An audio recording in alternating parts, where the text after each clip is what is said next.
Now, we take it live to Mino Callow, our astronomy reporter, for the event of the week. Thanks, Daryl. I'm Mino Callow, and welcome to our weekly broadcast of Astronomers' Announcements. This week, we will be examining SETI, a very interesting and impactful project within the astronomy field.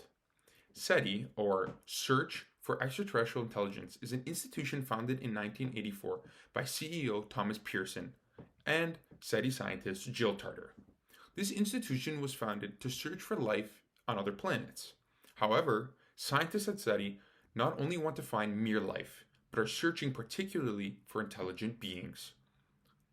The institution also named a multitude of trustees upon its foundation, one of those being Frank Drake.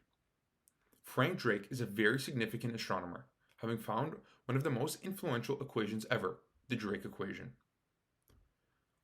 More on this later. Drake was born and raised in Chicago, Illinois. He, at a young age, was fascinated by the question of extraterrestrial life. Drake later on in life attended Harvard and Cambridge for graduate work in the radio astronomy field. Drake, generally due to his discoveries and projects, is credited as being the founder of SETI. Project Ozma, his first major project, is often the point of focus and reason behind Drake's title as the father of SETI. Project Ozma was the first ever human attempt made to detect interstellar radio transmissions. The project was named Ozma, after the Queen of the Imaginary Land of Oz, taken out of L. Frank Baum's book. Very interesting stuff.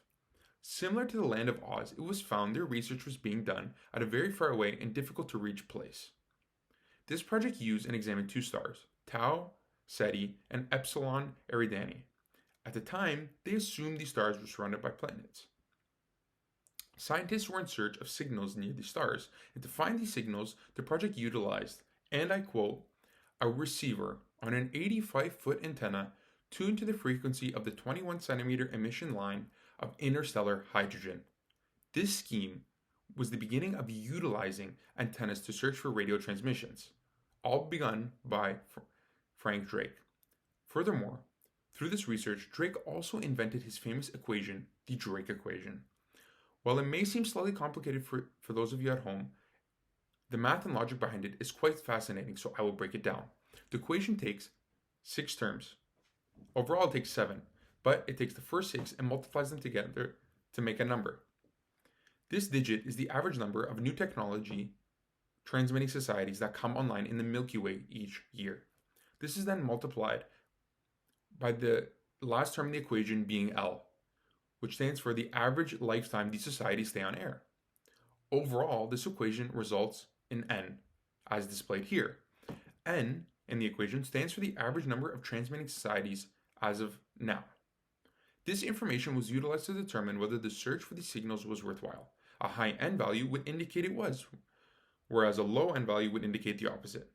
Due to Project Ozma, as well as its overall equation, which both led to the foundation of SETI, Frank Drake was given the name Father of SETI. Some say that Drake's findings and use of radio signals is one of the most impactful events within astronomy. Astrophysicist Andrew Siemion, the director of Berkeley SETI Research Center, said, and I quote, Frank founded an entire field. He went on to say, and I quote, Frank played a crucial role in creating the framework through which we can apply the tools of astronomy and physics to understanding and answering existential questions. However, Drake's accomplishments do not end there. Drake also, with the use of radio signals, mapped the first radio map of the Milky Way center, a massive step towards mapping out and further discovering what lies outside of the visible universe. Drake also helped design the Golden Voyager record. This record is used as an interstellar message constructed through phonography. It was sent out into space, and it contains information on humans and could one day possibly lead to extraterrestrial discovery. Frank Drake was a very accomplished man, and his legacy continues to live on forever. Back to you, Daryl.